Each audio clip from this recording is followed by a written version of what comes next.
nevar izdarīt.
In this next section, I'll go over all the details on this hike, as well as tell you everything you need to know if you're planning on doing it yourself.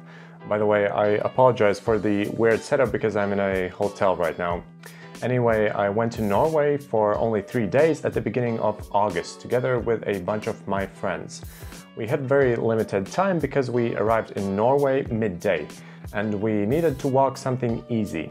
We chose Tromsdalstinden specifically because it was an easy enough trail, it had some nice views, and we could finish early enough to get to our Airbnb on time. It's located near Tromso, Norway, in the Arctic Circle. In terms of weather, in mid-August it's roughly 20 degrees Celsius warm during the day and 10 to 15 degrees during the night. Also, the weather is kind of unpredictable in Norway, so bring some rain clothing even if the weather forecast shows that it will be sunny all day. By the way, I'll be linking out to all the gear that I personally use there in the video description, so you can check it out if you're interested in that. Another thing that's worth mentioning is that in the summer, the polar day is still happening there. The sun set basically for 2 hours between 12 p.m. and 2 a.m. But it wasn't really dark during that time, and you could basically still see everything. This means that you can start the hike very early in the evening, and it doesn't really matter because it won't get dark anyway. In total, the whole trail was about 18 kilometers, and the elevation gain was about 1200 meters. With an average pace, you should be able to do it in about 5 or 6 hours.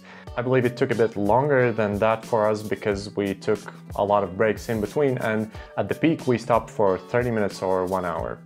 You can get to the start of the trail by car or walk from the city center of Tromso, because it's actually not that far. The first 4 kilometers and the last 4 are on the same road, which is a slightly inclined gravel road, which starts at 70 meters and ends at about 200 meters altitude. After that, the trail goes off in a 10-kilometer loop. We did the loop clockwise, but you can also do it anti-clockwise. The ascent will be a bit less steeper that way. By the way, the trail on the left was a bit steep and kind of dangerous at times, so if you want to stay safe, you should avoid it altogether and go only from the right side, and go back the same route. We saw a lot of people doing that actually. The whole loop basically goes up to the peak of Tromsdalstinden along a steep ridge where you're constantly surrounded by steep drops on both sides. It wasn't that difficult, but if you're not in a good shape, maybe skip the left section altogether. The trail is marked, but not very well, so it would be advisable to use some kind of GPS tracking like WIKILOC or AllTrails.